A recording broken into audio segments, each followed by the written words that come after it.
Good morning and welcome to part 5 of Disrupting the Wealth Gap, a virtual series designed to help you achieve and sustain financial freedom. Today, we're discussing how you can maximize your financial windfall. Joining me is Joseph Samples. He is a financial advisor with Prudential Financial. Good morning, Joseph. Thank you so much for joining us. Good morning, Brittany, and good morning to everyone who's joining us today in our D3 family. And so excited to be here with you and honored to be here with you this morning. Thank you for having me out. Well, we are grateful that you are joining us and providing people with a lot of information about what they can do when they receive a lot of money. So first, let's describe where a lot of these funds come from. I know for some people, it's the lottery. For some people, it's an inheritance. Do you mind describing where a lot of these windfalls come from? Great question, Brittany. So when we call it a windfall, anytime we receive an unexpected sum of money. And so I know a lot of times people hear that word windfall, they're thinking, I just won the Powerball or I won the Mega Millions. Really, a windfall can be what many of us have experienced over the last couple of years, where we've gotten stimulus checks, money that's come out of our normal cycle or routine of any monies that we've earned by working, even tax refunds, bonuses. You can also look at student loan refund checks, anything that's outside of your normal realm of money that you get on a week-to-week or bi-weekly basis could be considered a windfall. That's extra money. And, I always like to say money's like water. It's always going to find somewhere to go. But the best thing to do is to have a plan in place before it gets into your hands. And I love that you mentioned that it's also, the stimulus checks that people got. So windfalls really can be something that ranges from $1,000 to really millions, right? That's correct. That's correct. I mean, it's an unexpected sum of money that you weren't necessarily counting on. If going back to, one of the things that we promote to all of our clients, and I know the D3 family promotes it as well, is budgeting. And budgeting not only includes what we're spending on, but it also includes what we're expecting to receive. So if we put our budget in place and we hadn't expected to receive any type of stimulus money or anything additional, that's a windfall. It's extra money. So we definitely want to come up and already have a plan in place for where those dollars could be directed, whether it be paying down debt or helping build up additional savings. Great points. Okay, so before we go into the smart things that we should do when we receive money, do you mind first describing what are some of the common mistakes that people make when they receive a windfall? Well, I would say right off the bat is they think it's extra money to go out and spend. I would say that's mistake number one. And sometimes, especially when they receive notice of the windfall coming, the money is spent before it even gets in the hand. And that's what I would say is the most common mistake, is that it's done without even thought. What I always recommend is always first is to say, I like to say stimulus. Stimulus is the thing that happens, pause, then respond. So what you want to do is when you find out extra money's coming, go back, revisit your budget, take a look and assess where you are, identify how it can improve your financial situation. It's not necessarily meant to just have extra money to spend, but how can it improve? Can it eliminate debt, or can it help you build up additional savings toward your retirement, your children's college funding, or building up that emergency fund that you want to have? So always assessing where you are, how it fits in, but pausing first before making a decision.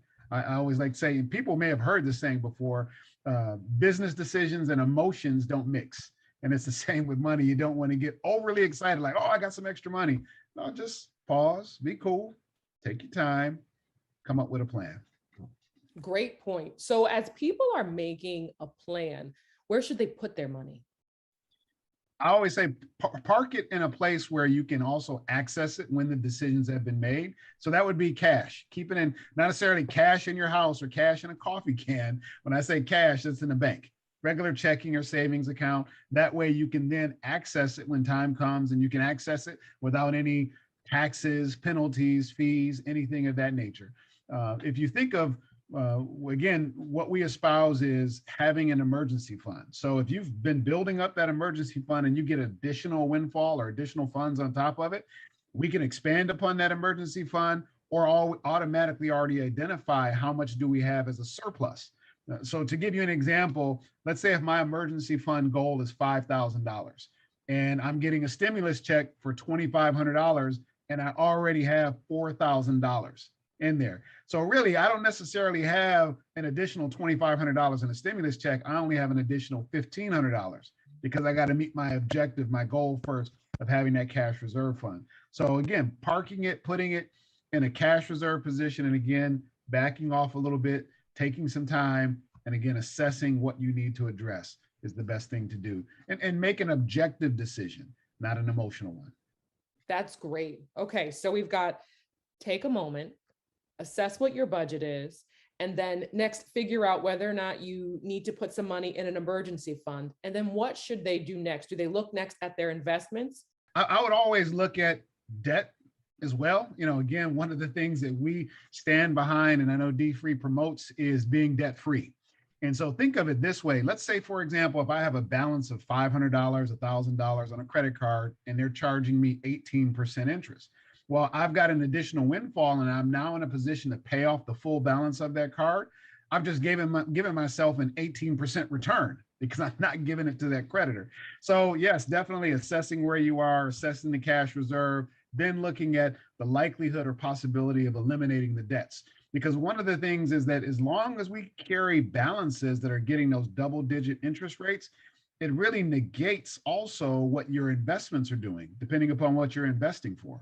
So if we can be in a position where that windfall or that additional funds can help eliminate debts, we definitely want to do that first, because also the more debt we eliminate frees up cash flow for our living today as well.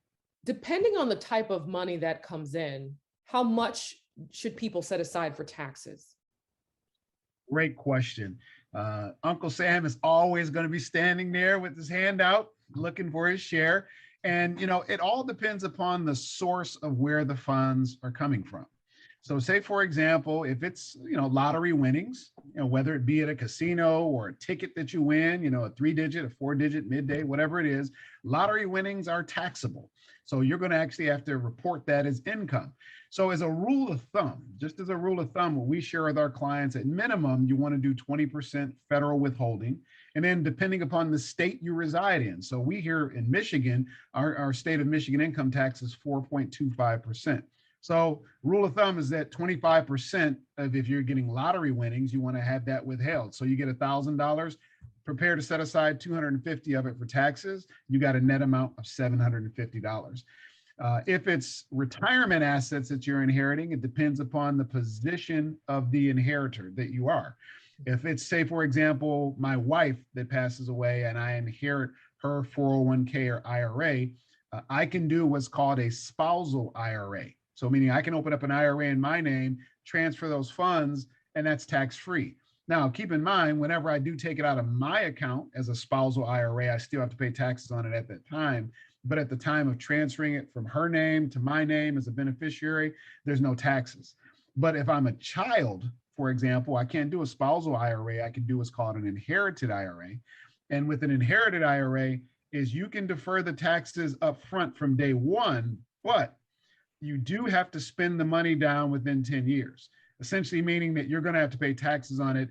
You can do it all up front today, or you could do it over that 10-year time frame. But by the 10th year, you would have had to spend it down. So each time you take a distribution, whether it be in year 2, 3, 5, or 9, you still are paying those income taxes at that time, federal and state taxes. So there's no way around it.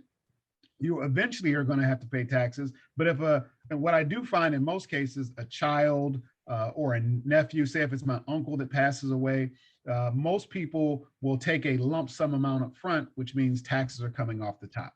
So again, let's say it's $100,000, same example, the 20% federal, 4.25 for state, $25,000 comes out for taxes. I got $75,000 to work with. Now that money is after tax.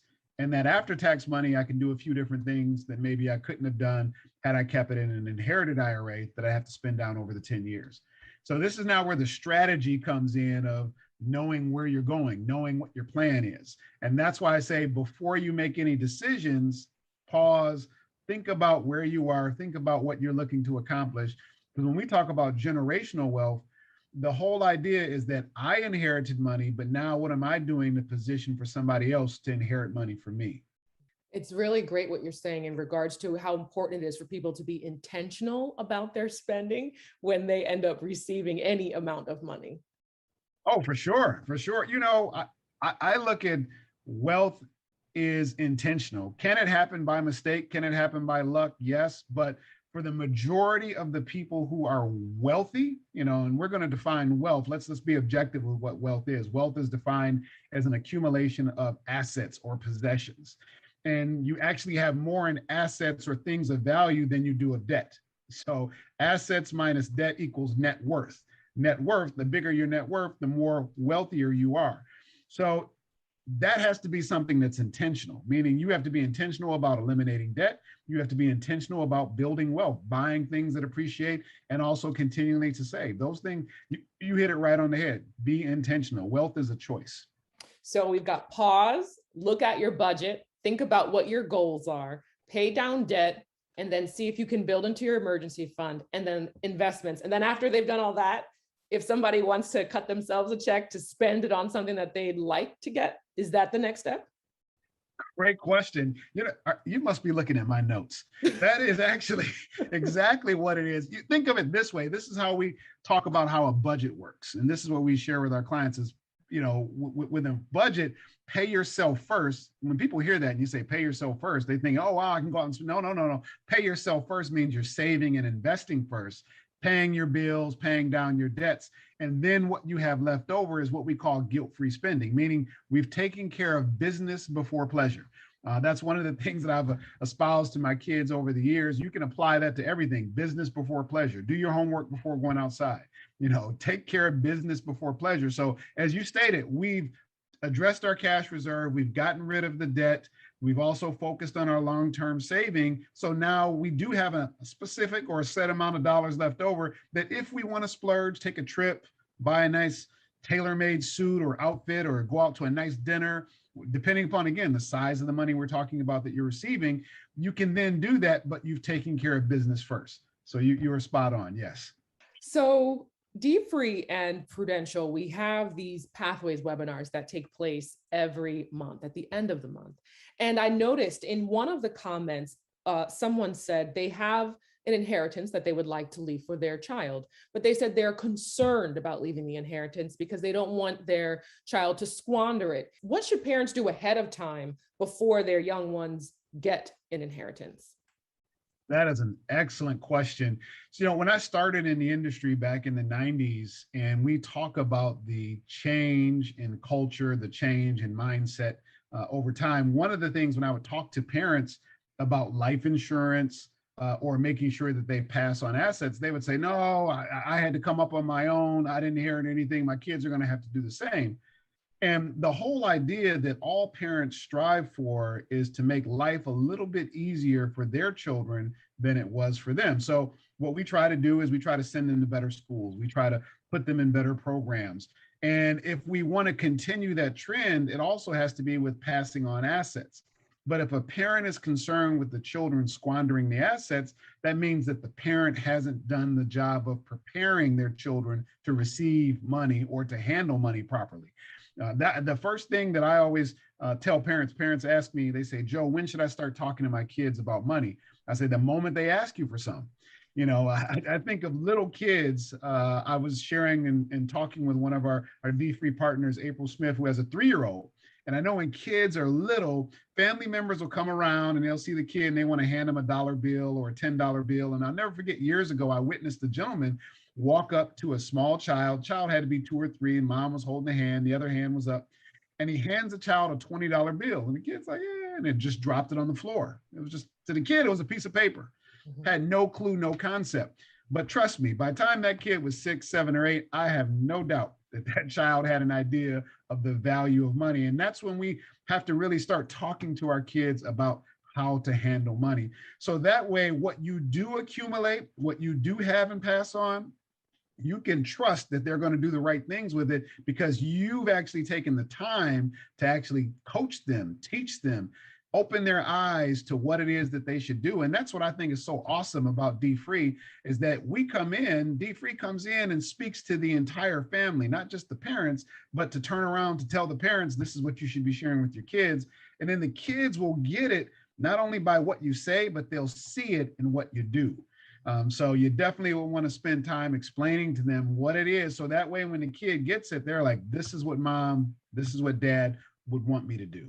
So the best thing to do is to spend the time coaching them, talking to them, introducing them to a financial professional, that somebody that who the parents work with, so that the kids know that, hey, I got a team involved. I have an accountant who does my taxes. I have an attorney who helps me with my estate planning. And so that way that the child can also develop their team of professionals to help them. I love that. And I'm so glad you mentioned that. So if anyone is watching this and you're saying to yourself, I would like to speak with a financial professional, we have links that are at the bottom of the screen. And we also have some in the chat for anyone who's interested in reaching out to a Prudential financial professional. Please just click the link, fill out the survey, and then someone will be in touch with you. So thank you, Joseph, for mentioning that. Joseph, I wanted to ask you, so now that you've given us the tools, I kind of want to go through some examples. Okay. Okay. So here is the first one. We have Sharon. She is 21 years old, a junior in college, and her father abruptly passed away. She's an only child, and her father fortunately had her listed as a beneficiary on his 401k retirement plan and his life insurance policies. As a result, at the age of 21, Sharon inherited $650,000, $250,000 in retirement assets, $400,000 in life insurance proceeds, plus her father's home that has a mortgage on the property. So for her receiving all of this, what's one of the things that she needs to do first? How does she even access the money? Great point. So again, remember, the first step is pause. We need to go through the process of understanding that, okay, yes, you inherited assets, but it was at the cost of losing a parent. And, unfortunately, if all of us live through life cycle, that's how it should work. Parents should go before the children. But after that time of pausing, then assessing, going, let's go back to what the game plan is. She's in college, she's 21. And the question is, was the father helping pay for the college? If so, then he's no longer here, but there's enough assets, we would hope, that it should get her through the remaining 2 years, her junior and senior year of college. So assessing what are the needs to help her at least finish school. And I'm sure the father encouraged her to go to school. That's why she's there. So hopefully she would finish school. But now, again, taking a look at all the things she's inheriting, and all of them, your question earlier was regarding taxes. So if we could, we're going to dissect each of these and talk about taxation and how the assets are received. So we'll start off with, for example, the 401k. We touched on that just a moment ago. She's not a spouse, she's a child. So it'd be what's called an inherited IRA. At the time that she fills out the claim forms, she'll have a choice of saying, send me the money now, or opening an IRA in her name. Again, sending the money now, whatever I believe you said 250,000 is the value of the 401k. That full 250 is then going to be taxed as regular income. Taxes come out up front, federal and state. Now, the good thing is that because she's under 59 and a half, that's the thing our listeners and our viewers want to remember, retirement assets, we technically cannot access those until we're over the age 59 and a half, or there's a 10% penalty. But when you're inheriting those assets, that 10% penalty is waived. And that penalty is also waived when it's an inherited IRA. So again, taxes are going to come out up front if you choose it as a lump sum. If she chooses to defer it as an inherited IRA, the good news is that she can place it inside of an IRA and it can sit there, and she might say, I'm not going to address the retirement assets until I get out of college. She's got 2 more years. So remember, it's up to 10 years before she has to spend it down. So she's got some time to figure that out. And again, given the amount of time, even over a 10-year time frame, she can still keep it in equity investments so that the account can grow. That's the key. Again, we're talking about closing the wealth gap as well. We need the money to grow. You definitely wouldn't want to keep it in cash for a 10-year time frame because it's not going to grow in a cash position. The other that you mentioned that she is inheriting is life insurance. Life insurance, unlike retirement assets, is completely tax-free at the time of inheritance. So whatever that amount is, and that's really, if I can stress to all of our listeners and our viewers, our D-Free family, if we want to talk about closing the wealth gap, it's going to be done by life insurance. And how that's done by life insurance is whatever amount you choose in a death benefit, that is the amount that will pass on. Unlike, say, for example, let's talk about this 401k, or let's talk about the property. Mhm. Those things are subject to market fluctuation.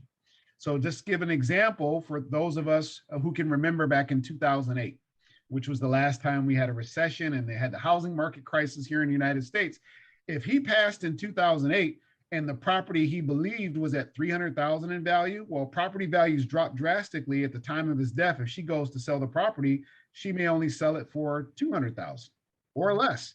The property values can go down. Now, historically speaking, property values do appreciate over time, but they could go down. The same with the 401k. Yeah, the statement can read 250,000, but if the market is fallen into a deep recessionary period, at the time of an inheritance, someone could only inherit 125,000 if the portfolio's down. So life insurance is the only way for certain to say, I want to have X amount of dollars to pass on to whoever it is you have listed as beneficiary. But the one thing that you said, Brittany, which I thought was so important, was that he had his daughter listed as beneficiary. So we want to talk about passing on generational wealth. That's really the first step for those of us who are accumulating the assets, is that we need to have a plan in place for who is the money going to go to. And so I would recommend to everybody, at minimum, at least every 1 to 2 years, go back and revisit your beneficiary designation, because the beneficiary you choose could predecease you, or there could be a major life change. I've seen it happen in the past, Brittany, where an individual may have gone through a divorce, gotten remarried, and never changed the beneficiary. Something happens to them, and the money went to the ex-spouse. I've seen that happen. But going back to this young lady's case that you had mentioned here, so we've touched on the life insurance, touched on the 401k, and we also with the house. Now, how the house works is a little different. When an individual owns a home, you can sell a house and you cannot pay taxes on the gain as long as it's your primary residence. In her case, she's a college student. The home may not have been her primary residence. She's inheriting the property. And if she ever decides to sell the property, they're going to use, and what I'm going to share with you is a technical term called cost basis, meaning what was the value of the property the day you inherited it. So for example, they'll do an assessment to say the value of the property when she inherited it was $500,000. If she decides to sell it, whatever amount that she sells above that, say she sells it for 750, the $250,000 is taxable.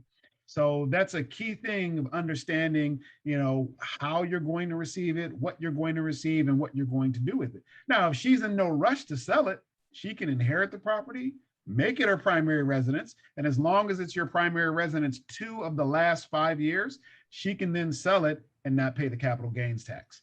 So there's a lot of strategy involved with, again, the things that you inherit and how you go about inheriting them. And this is Well, why we have to have a plan. you're right. And as I was listening to you, I have a question in regards to the 250,000 in retirement assets. You mentioned that people have 10 years to use the money, right? In an inherited IRA, correct. They have to do what's called a spin down, meaning that the government wants you to pay taxes on the money. That's the whole idea. So if they end up putting it into an IRA for themselves, do they have 10 years in order to pay the taxes at that point? I mean, do they have to use it or move it at that point? Right. Yep. So you hit it right on the head. So what happens is they would open up what's called an inherited IRA, and then the inherited IRA has a start date. So let's just use October 1st, 2021 as a start date. So we have until October 1st of 2031 that we have to zero out that account, spend it down, pay the taxes on the funds. Now, what could happen and I've seen it happen with other clients, as we spend it down, essentially what we're going to do is use that after-tax money, and then we'll put it, especially for a young investor like this, a young lady who's 21, we would turn around and tell her to use a Roth IRA with the after-tax dollars, because then she can then take those after-tax dollars, put it into a Roth, let it grow tax deferred, let it be tax-free in her future, which is a great way, again, going back to if we have a plan in place for what those dollars are going to be used for. Thank you. All right, here is our next example. Jerry is 60 years old and close to retirement. He earned $80,000 a year, but was hit by a delivery truck. The accident broke Jerry's leg and he was unable to return to work. He never fully healed from the accident. Jerry was awarded $1 million as a result of a jury trial. The delivery company did not want to settle. Jerry ultimately retired earlier than he had planned, and in the end, he received around $600,000. Fortunately, he already had a plan in place and was saving for retirement. These funds were able to help him fulfill his retirement goal. So for Jerry, he ended up with 600,000, and it sounds like he was able to assess the payments, assess where he is, assess the payments, and have it help him out in his retirement, correct? Yeah, it definitely sounds like Jerry had a plan. One of the things, let's go back to our conversation started today, Brittany, with when you're receiving a windfall. So, he probably talked to an attorney. Attorney says, yep, you got a great case. You're eligible to get some money.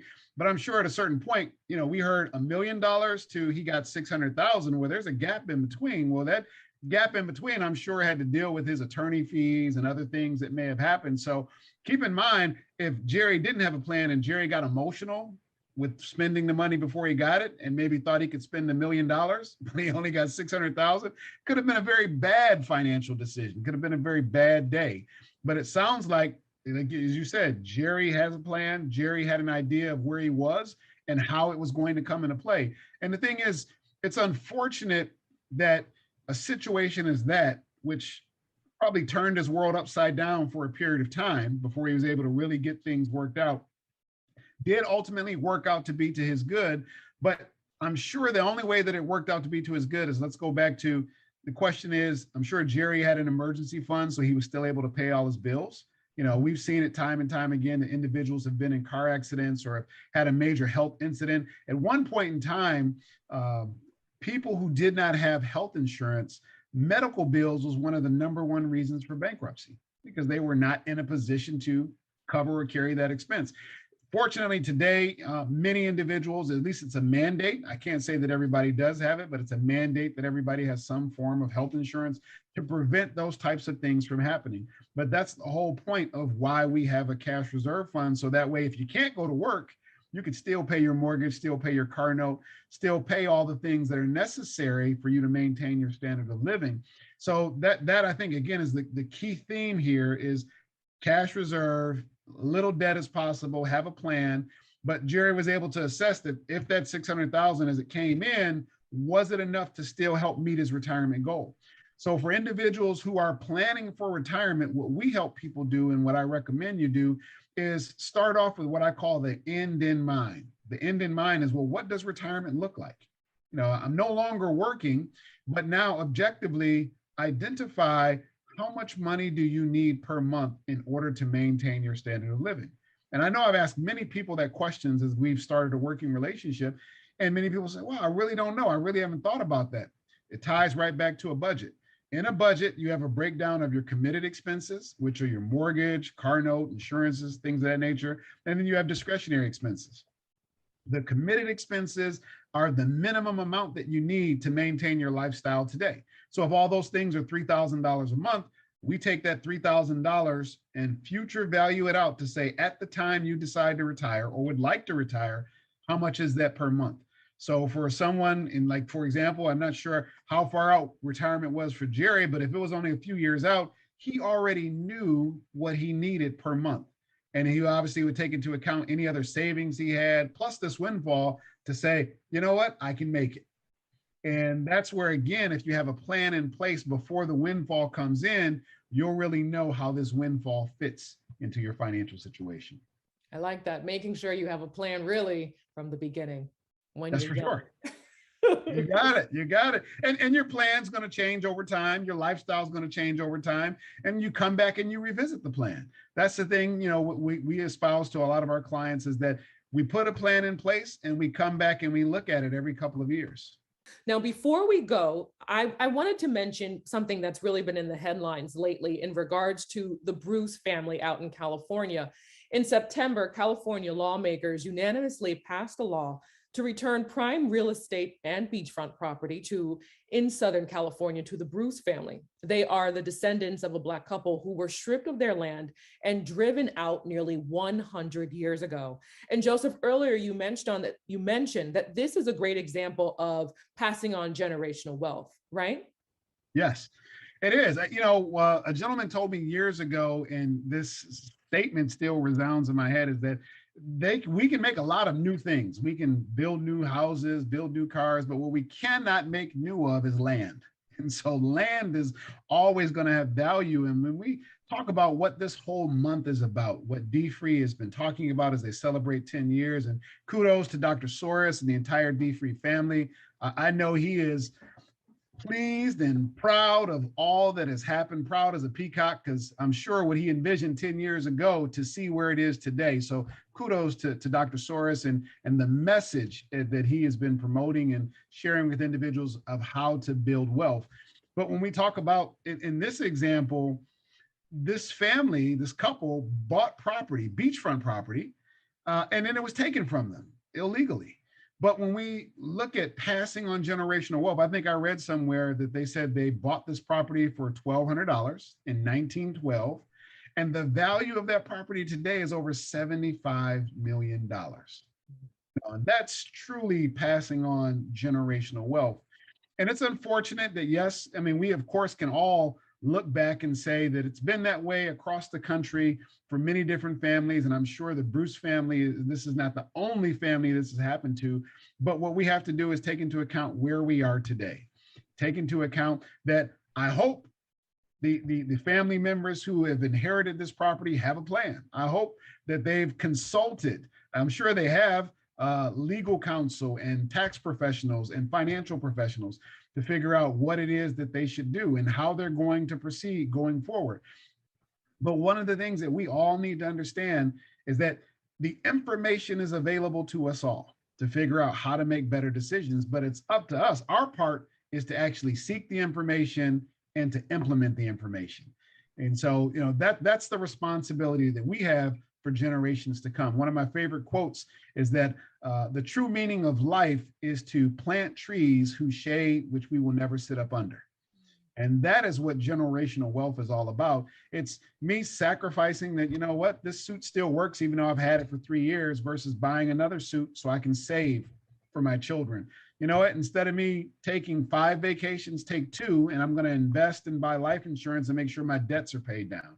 So that way there's more money to pass on. I mean, going back to, as we stated earlier, it has to be intentional, and intentions are great, but then we have to take the intentions and implement so that they're actual plans. Well said. Joseph, thank you so much for all of the information, the tools, and the strategies that you've given us today in regards to making the most out of any windfall that someone receives. Before we go, is there anything that you would like to add that I have not asked you? Well, again, I just want to thank Dr. Soros, the entire D-Free family. Thank you, Brittany, for this opportunity to come out this morning and to share with everyone. And just again, the biggest thing that I have to share with everybody is this, is that no matter where you are, don't be discouraged with starting. So many times, I think one of the biggest urban myths out there, Brittany, is people feel like they don't have enough to get started. Well, keep in mind, you might think you don't have enough to get started, but if you're an acorn looking at a full-grown oak tree, you got to remember that oak tree came from the acorn. So don't despise the day of small beginnings. Start as small as you can. If it's $25 a month, just start. Starting is the key, and go from there. Wise words. I'm so glad you said that. So once again, as Joseph mentioned, start anywhere. So if anyone's watching, you think you would like to speak with a financial professional, we have the link in the chat and underneath the video. If you have any questions for a financial professional, please fill out the form and someone will be in touch with you. Joseph, thank you again for everything. We truly appreciate you joining us this morning. Thank you, Brittany. I'm now going to turn things over to Dr. Soros.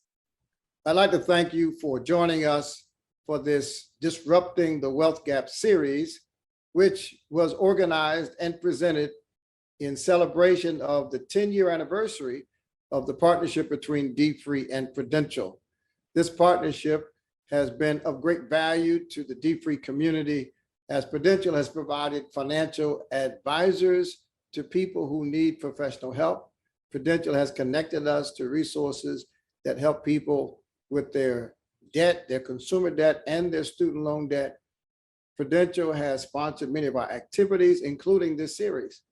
And we just felt that an appropriate way to celebrate this partnership was to have a virtual series that really focused on the history of the racial wealth gap, that helped people understand how to get out of this wealth gap and improve our financial status and to get testimonies from people. You'll hear a few today that have used the resources brought to them both through D-Free and from Prudential that have impacted their financial lives in a positive way. So we want to thank Prudential for their ongoing help. And of course, all of our partners that have worked with us over the years. We've had churches, community organizations, we've had fraternities and sororities, we've had hospital organizations and universities. So it's been a marvelous experience being in this work and having friends and partners and supporters, and now participants like yourself. Listen, we're on our way to our first FinFest. It's a financial FinFest festival. And on November 19th, that's a Friday, we're going to have an opening event on Friday night. It's going to be very special, something we've never done before. On Saturday and Sunday, we've got content, we've got performers, we've got entertainment, and we have real help, real time. In other words, the Wealth Gap series gave you information, but the FinFest is going to give you access to people and resources that can help you right away. So register for FinFest 21. We appreciate your support, your love, and your prayers. And I look forward to seeing you November 19th, 20th, and 21st. I am very inspired by what's going to happen next, because you're going to hear from real people who receive real help as a result of our partnership with Prudential. God bless you. Thank you very much, and continue to pray for us. One thing I learned through D-Free that I was not aware of before is really the relationship one has with money from childhood and how that absolutely impacts what decisions we make today. And while I may have cognitively known that, I didn't really process it in my head until, Dr. Soaries and the leaders of D-Free were able to really articulate that through video and through the live check-ins. I also really became aware of the need to have weekly check-ins on finances. We were on the path to being debt-free in general, but hadn't really kind of, jumped in there. But seeing Black and brown people sharing this same message, but in an even more diverse way, but also a culturally responsive way of dealing with finances, really helped me to see that the early childhood relationship I had with money impacted the decisions I made today. And so the necessity of changing some of those behaviors was key to really pivot some of our financial decisions toward the better. So I would tell someone who is contemplating taking the D-Free Academy to stop contemplating and just sign up. The amount of information you learn, the succinctness of the modules, the program, the workbook, the regular book, all of those tools are there not only to help you, but to really make it very simple and plain for what you need to do. I think the idea that you can't learn any more than you already know is just asinine and archaic, frankly. So stop contemplating, get off of the sidelines, jump in the financial learning game, and really plug in, because you really don't know what you don't know. And as I always say, if you don't need the meeting needs you. And if you need the meeting, then the meeting will be there for you. So make sure you show up. We are going to move forward with teaching D-Free at my church. I really can't wait to expose the church members to this program. We've been believers in Crown Financial Ministries. We've been believers in the Dave Ramsey Financial Peace University. But again, having the cultural relevance and relationship to Dr. Soaries and the ministry in New Jersey and this ministry, D-Free, has just been like a complete game changer. And I'm so thankful and so grateful for this program. And I'm also very grateful and thankful for the cultural competence that was expressed throughout the program.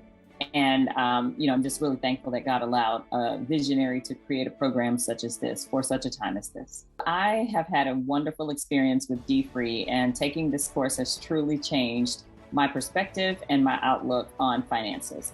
It introduced me to financial knowledge that I may have been aware of in a really small way, but really amplified my knowledge and awareness through this course. So one of the amazing things that happened was my husband and I were able to pay off thousands of dollars of debt. And really, it was just the accountability from D-Free to really pay attention to some things that we were doing relative to car payments and, having the money to be able to pay off the car payments, but not actually focusing the funds on paying them off until I came into D-Free. So that was like a big aha moment that literally changed our outlook. In addition to that, we were able to start investing more. So we increased our weekly investment to 10% of our salary because we're paid weekly. And that actually transformed our investment account in just the short 12 weeks that I was in the class. So this class has been transformative and life-changing, and I am beyond excited to continue spreading the word about it. I was so embarrassed that I was 65 years old and in such a financial mess. I would give money away. I would just spend money. I had no idea on what. I was like, I can't afford to save any money. I can't do this. And it was a painstaking lesson that I had to swallow my pride. I think we started in 2019. Within a year, I paid off all of my debt. In 2020, I saved about, I think it was over $30,000. It's like peace in the valley. That's all I can say. And I really owe it to God, Pastor DeSoris and Joseph. He held me accountable, but he still at the same time was compassionate. I'm so grateful to God for this teaching and this movement.